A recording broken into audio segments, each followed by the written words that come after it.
Alléluia. Gloire à notre Seigneur Jésus-Christ. Gloire à l'Étoupe-Puissant. Gloire à le Roi des Rois. Oui, bien-aimés dans le Seigneur, notre Seigneur est glorieux. Notre Jésus-Christ est bon pour nous.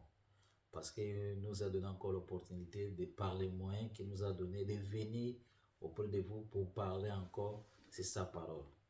Oui, c'est un conseil que l'Éternel veut nous donner à tous ses enfants, à ceux qui croient à son nom, même à ceux qui ne croient pas à son nom.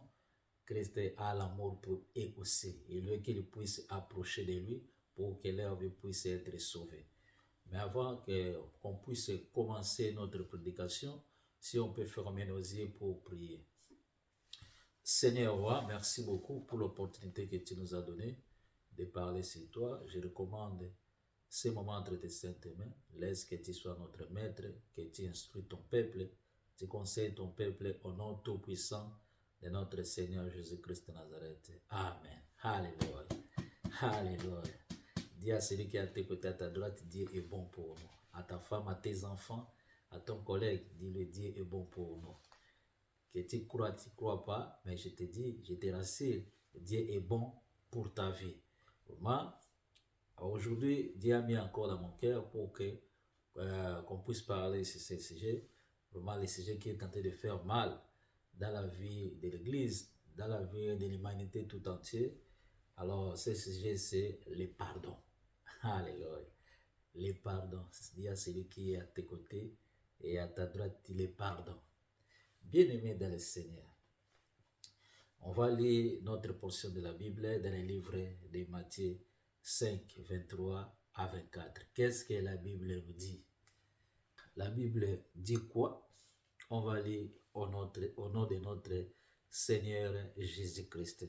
Matthieu 5, 23 à 24. La Bible dit quoi?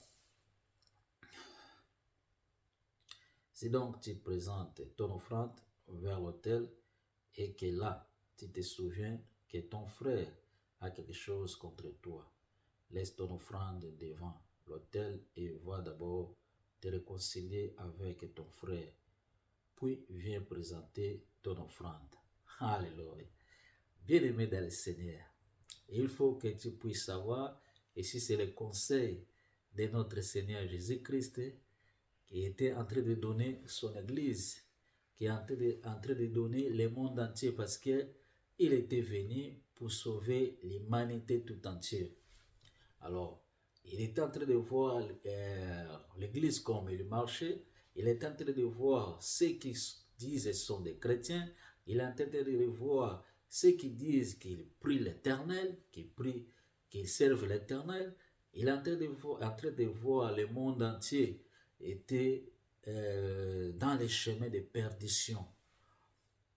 Alors, ces chemins-là, c'est pour cela il avait amené les prédications de pardon.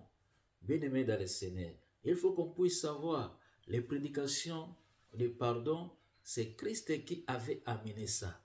Et les prédications de la loi, c'est Moïse qui avait amené ça. C'est pour cela que nous allons voir, la Bible est en train de nous dire, Moïse a dit que œil pour œil, dent pour dent.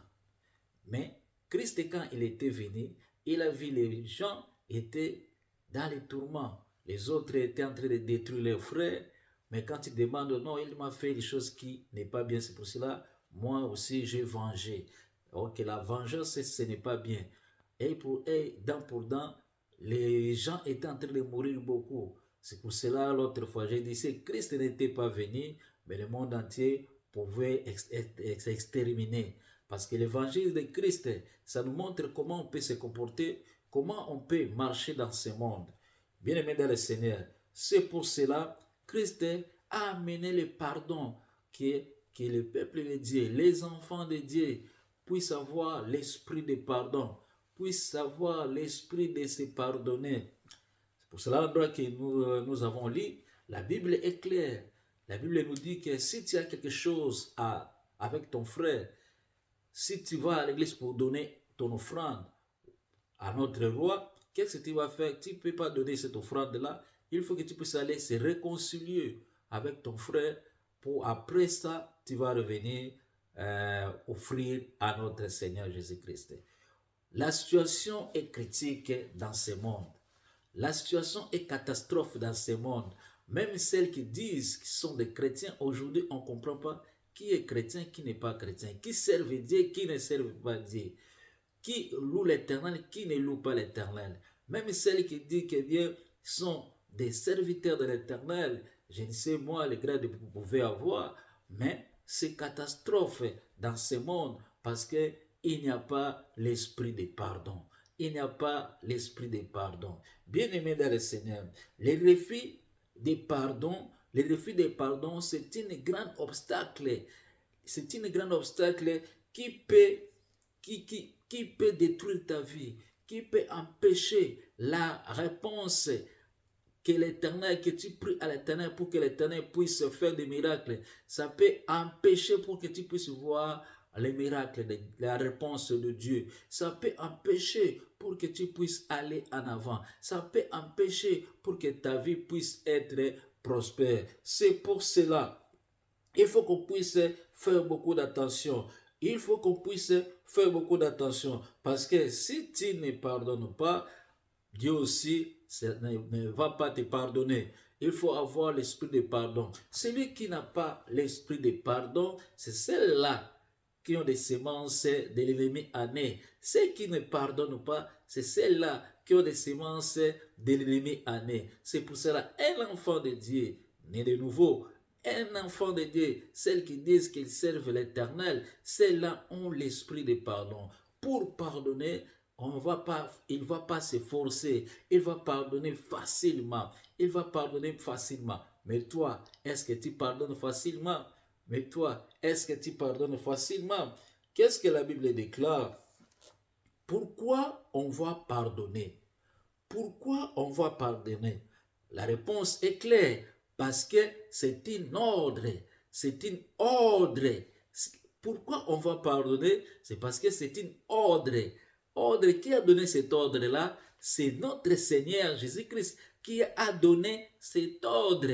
Parce que c'est lui qui a amené autre évangile. L'évangile de Christ était différent de l'évangile de Moïse, parce que Moïse a dit œil pour œil, dent pour dent, selon ce qui était écrit. Mais Christ a dit que, mais moi je vous dis que de pardonner vos ennemis. Moi je vous dis de pardonner vos ennemis. C'est un esprit de réconciliation, c'est un esprit de rassemblement, c'est un esprit de rester unis, un esprit d'amour. Mais l'esprit d'avoir que œil pour œil, dent pour dent, ce n'est pas un esprit de rassemblement, ce n'est pas un esprit d'amour, mais c'est un esprit de destruction. C'est pour cela que Christ a amené l'esprit de pardon, a amené l'esprit d'amour, de regroupement, a amené l'esprit que nos vies puissent, pour que ça puisse aller en avant. Bien-aimés, dans le Seigneur, on va lire ça à Matthieu 6, 15. Qu'est-ce que la Bible nous dit? Matthieu 6, 15. La Bible dit quoi? À Matthieu 6, 15, on va lire Matthieu 6, 15. Je vais lire ça au nom de notre Seigneur Jésus-Christ.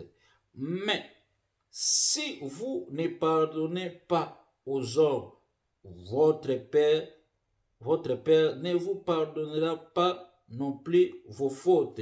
Bien-aimés dans le Seigneur, il faut qu'on puisse savoir que si toi, tu refuses à pardonner ton frère, si toi, tu refuses à pardonner celui-là qui t'a fait du mal, notre roi aussi ne va pas te pardonner. Bien-aimé dans le Seigneur, le pardon, c'est une puissance qui libère, comme la Bible est en train de le dire. Cela veut dire que si quelqu'un te fait une chose qui est mauvaise, il faut pardonner. Mais parce que toi aussi tu pries à l'Éternel, que l'Éternel puisse te pardonner, comme la Bible déclare. Quand nous prions à l'Éternel, notre Père qui est au ciel, qu'est-ce que la Bible déclare? Qu'est-ce que nous disons? Que pardonne nos offenses, comme nous aussi nous pardonnons à ceux qui nous ont offensés. Cela veut dire, tu demandes à l'Éternel de te pardonner, parce que toi aussi tu pardonnes les humains, tu pardonnes ceux qui te font de mauvaises choses, tu les pardonnes. Si tu refuses à pardonner celles qui t'ont fait du mal, si tu demandes à l'Éternel, l'Éternel ne va pas te pardonner. C'est pour cela il faut qu'on puisse comprendre, qu'on puisse pardonner celles qui font mal. Car la Bible est claire, qu'on puisse aimer même nos ennemis. Je sais que c'est très difficile, mais avec notre Seigneur, c'est facile parce que nous sommes dans ce monde, monde de souffrance, monde de provocation, monde de celles qui n'acceptent pas les autres, celles-là qui ont l'ambition seulement de détruire les autres. Mais l'Éternel est en train de nous dire qu'on puisse pardonner même nos ennemis, qu'on puisse pardonner même celles-là qui nous fait du mal.